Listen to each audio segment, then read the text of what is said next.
And it's the morning of day 3, and I'm just sitting here drinking my coffee with my coconut milk. No sugar, no cream.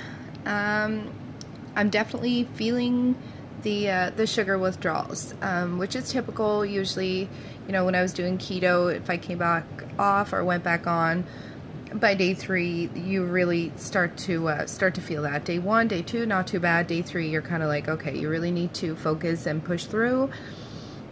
Yesterday I did a pumpkin smoothie with pureed pumpkin, coconut milk. I added a little bit of fresh grated ginger and cinnamon, just because they are like warm and drying foods.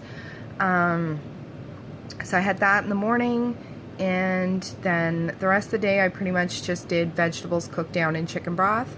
So I would do onions, carrots, celery, all cooked down in chicken broth, and I just eat that. I was also sipping on just warmed chicken broth for a lot of the day, and cucumber water.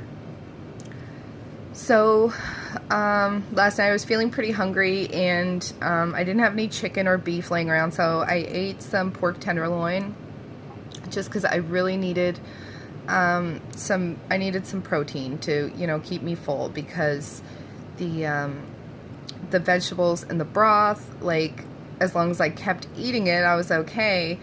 But and I know that'll get better, like once my body kind of basically goes into like a ketogenic state. I'll stop trying to run on carbohydrates, so I'll feel a little bit better then. So it's just all about holding on and making it through, those first tough couple of days, because there's several reasons why you're going to feel, down.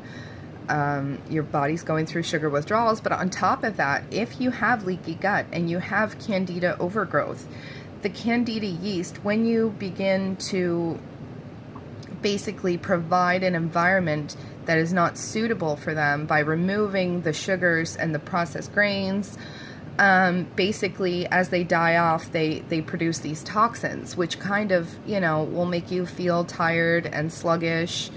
And I think that may have been the cause of my migraine last night.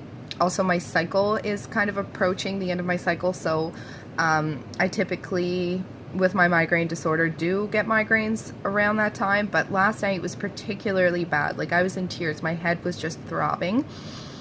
And so I think that may have something to do with either the sugar withdrawal, or maybe the candida die-off, or something along those lines, because it was just exceptionally bad. On the plus side, a couple of days ago, I'm going to say 2 days ago, my sister-in-law gave me some Betaderm, which is basically just a steroid cream, to kind of just help with the inflammation on my back until my diet started to pick up. So I got my husband to apply it to my arms, my back, and my stomach, and I did feel some relief yesterday. It was a lot better, but I didn't reapply it yesterday, which you're supposed to like keep reapplying it in order to see it fading. And normally when I discontinue a steroid, so like if I start it and then stop it, it usually comes back really angry. But I am definitely noticing some fading in the redness of my spots, especially on my stomach, because those ones are usually quite red, but they are definitely, beginning to fade a little bit. So they're to the point where it's kind of tolerable. Sorry, it's not as painful. It's definitely itchy, but it's not painful. So I'm not going to use the steroid if I don't have to. And so I don't have to, so I'm just going to keep going with the diet, and then I'll have a better idea, if that's what's actually making it better. So, yeah, the supplements that I'm taking right now, I'm taking apple cider vinegar with the Mother. You can get it, it's Bragg's brand, I believe, and it comes in a glass bottle. I'm also taking a 5 billion probiotic. So I take that 3 times a day. I'm also taking 1,000 milligrams of vitamin C once a day.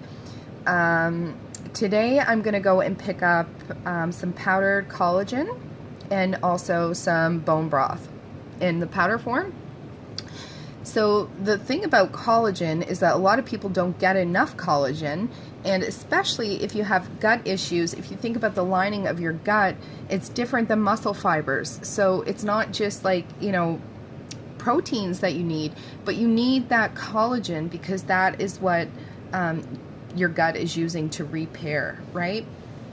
So definitely want to get that collagen and that bone broth in there. So like I said, I'll be picking those up today, and then I'm probably just going to start putting them in the pumpkin smoothie.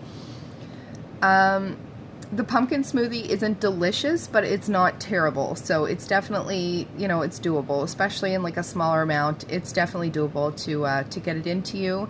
And pumpkin is considered like a drying food, especially when you put in the like the cinnamon and ginger and stuff like that, really make it nice and warm. So it kind of tastes like pumpkin pie, but also like, I don't know, I'm really particular with textures. So it was kind of gaggy to me. I guess if the more coconut milk I put in to kind of thin it out a little bit, it was definitely better. But I think the key to getting it into me is not drinking it with a straw and just kind of downing it. So we're going into day 3, and I'm going to resist my major urges to eat half a dozen donuts. And yeah, have a great day, folks.